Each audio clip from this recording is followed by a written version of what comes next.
Morning everybody, how are y'all doing today? I'm doing great, but we gotta talk about the recent Halo announcement that came out. I figured it's interesting, Halo switching to Unreal Engine 5, and also, I kind of feel like I need to branch out a little bit. The salt mines are dry, and they are dry a lot, so I figured, you know what, I should get more into the groove of making these types of videos where I just talk about news and stuff.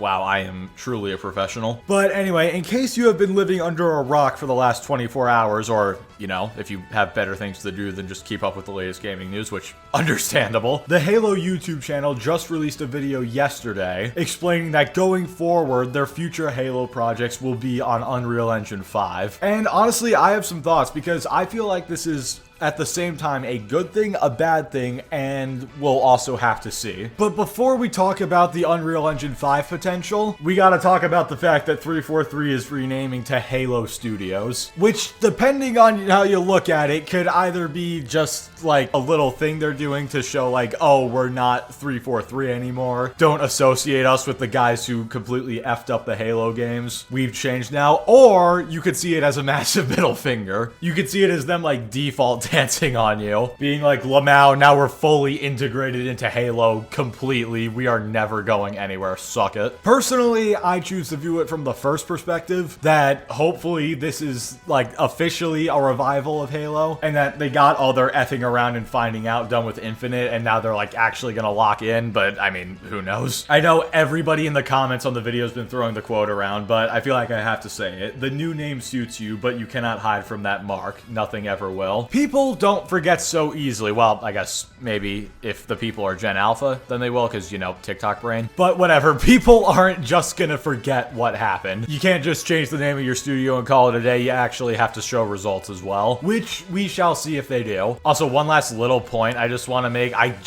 Oh my god, this new logo for Halo Studios looks so bad. It looks like somebody typed Halo in white, bold text, then added a border to the text and maxed out the size on the border. Like, the H, it looks like a dick. I'm sorry. Alternatively, you can view it as a Tetris piece. I know it's nitpicky, but I just felt like I had to mention it. Okay, now let's actually talk about the implications of Unreal Engine 5 and what this could do for the future of the series. Now, anytime I see a AAA game trying to do Unreal Engine 5, it always concerns me. Because to my knowledge, the only game on console that actually runs, like, what would you say, stably? No, that's not right. Consistently, I guess, whatever. The only game that uses Unreal Engine 5 that runs consistently on console is Fortnite. Black Myth Wukong, for example, has massive frame issues on the PS5. And obviously Hellblade 2, locked to 30 FPS. And it doesn't even hit 1080p on the Series X, the quote-unquote world's most powerful console. So I am very concerned about performance of future Halo games on console, and hell, even on PC. I've always held this stance that Unreal Engine 5, and maybe this is a hot take, but it's usually at its best when indie horror developers are using it to make like those hyper-realistic games that try to scare the crap out of you, which, by the way, we will be playing some of those this month on stream, so be sure to subscribe if you want to see that. And I forgot to mention, actually, in addition to Fortnite, I guess there is one other UE5 game I can think of off the top of my head that runs well on console, and that's Tekken 8. But there are caveats to that. Fortnite, obviously, super cartoony. It's got nice lighting and stuff, obviously, but it doesn't have like hyper-realistic graphics or anything like that. And then Tekken 8, I mean, it's a fighting game. Fighting games are not usually hard to run. I mean, I think MK11 runs at 60 FPS on the Switch. MK1, we don't talk about that one, though.